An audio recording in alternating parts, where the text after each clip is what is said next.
हमने तय किया है कि हमें सरकार को 48 आवर्स यानी कि 2 दिनों का समय देना है। बीपीएससी आंदोलन पर जन स्वराज पार्टी प्रमुख प्रशांत किशोर ने क्या कहा, आइए सुनते हैं।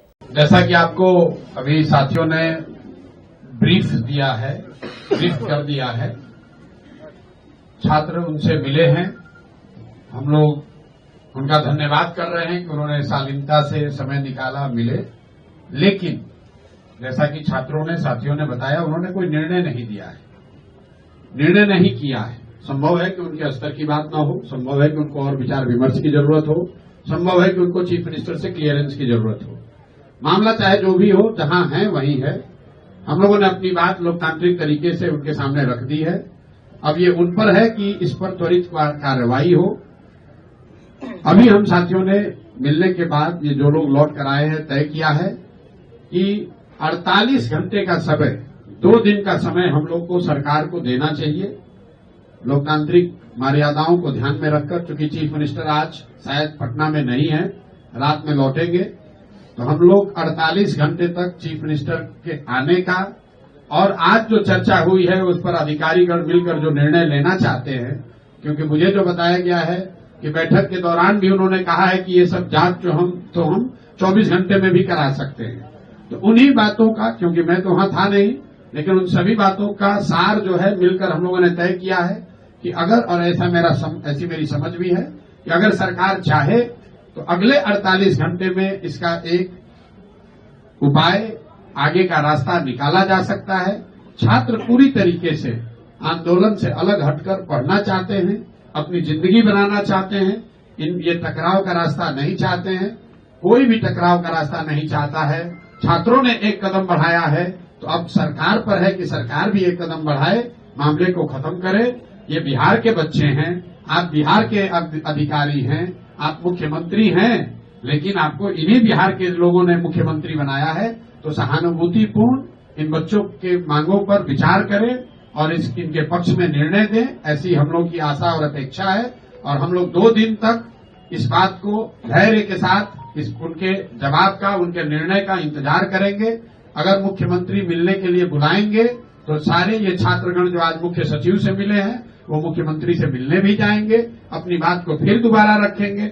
लेकिन अगर 48 घंटे में उन्होंने कोई निर्णय नहीं लिया तो छात्र जो भी निर्णय लेंगे आंदोलन करने का, ये निर्णय इनका मान्य होगा और हम लोग पूरी तरीके से छात्रों के साथ रहेंगे। मेरा अपना व्यक्तिगत कमिटमेंट है, प्रशांत किशोर का कमिटमेंट है। जो छात्र इस आंदोलन में हैं, हम लोग कोशिश कर रहे हैं उनकी मदद करने की, लेकिन अगर वो कोशिश कामयाब नहीं भी हुई तो भी हम लोग छात्रों के साथ खड़े रहेंगे, चाहे इनके साथ धरने पर बैठना हो या इनको लीगल मदद करने की जरूरत हो या कोई अन्य समस्या इनको आ रही है। जो हम लोग को शक्ति बुद्धि है वो पूरी शक्ति बुद्धि छात्रों के साथ लगाएंगे, इनके साथ खड़े रहेंगे। तो 1 तारीख तक सरकार के पास समय है। मैं फिर से उनसे आग्रह कर रहा हूं कि छात्रों के, बिहार के बच्चों के भविष्य को देखकर एक सकारात्मक निर्णय लीजिए और नए वर्ष की शुरुआत ऐसे कीजिए ताकि बच्चे भी जाकर अपने पढ़ाई पर ध्यान दे सकें और आप भी सरकार चलाने पर ध्यान दे सकें। वरना रोज धरना प्रदर्शन होगा, न सरकार इसको रोक पाएगी, न हम लोग इसको रोक पाएंगे। तो ये सबके हक में है कि इस बात को सकारात्मक तरीके से विचार विमर्श करके खत्म किया जाए। अगर सब प्रयासों के बाद भी ये नहीं रुकता है तो 2 तारीख से आंदोलन का जो स्वरूप होगा, आंदोलन करने की जो बात है वो कहीं नीचे नहीं होने वाली है। हम लोग और ताकत से इसमें लगेंगे और 3 तारीख को कोर्ट भी जाएंगे। जो लीगल ऑप्शन है हम लोग के पास उसको भी देखेंगे और राइट टू इक्वालिटी जो ये लोग बात कह रहे हैं, ये अनियमितता हुई कि नहीं हुई, ये तो सरकार ऑलरेडी मान चुकी है कि एक सेंटर पर अनियमितता हुई है और 13,000 बच्चों का रीटेस्ट हो रहा है। वो अपने आप 18,000, वो तो अपने आप राइट टू इक्वालिटी को वायलेट कर रहा है। तो उसके आधार पर हम लोग माननीय उच्च न्यायालय में भी जाएंगे, लेकिन ऐसी कोई नौबत न आए, इसलिए मेरा आपसे, आपके द्वारा आग्रह है कि सरकार अगले 48 घंटों में इस पर एक पॉजिटिव निर्णय ले ताकि छात्र अपना काम कर सके, सरकार अपना काम कर सके। बहुत बहुत धन्यवाद आप सबका। और अभी ये जो छात्र है, इनकी सुरक्षा, इनके साथ कोई प्रताड़ना, इनको धमकी, इनको टॉर्चर न किया जाए, ये भी मैं आपसे आह्वान कर रहा हूं आपके द्वारा, जो मुझे बताया गया कि उन्होंने मौखिक तौर पर गृह सचिव को ये कहा है कि आप डीजीपी को ये बता दीजिए कि इन छात्रों को परेशान न किया जाए, इस पर कोई कार्रवाई ऐसी न हो जिससे छात्रों को परेशानी हो।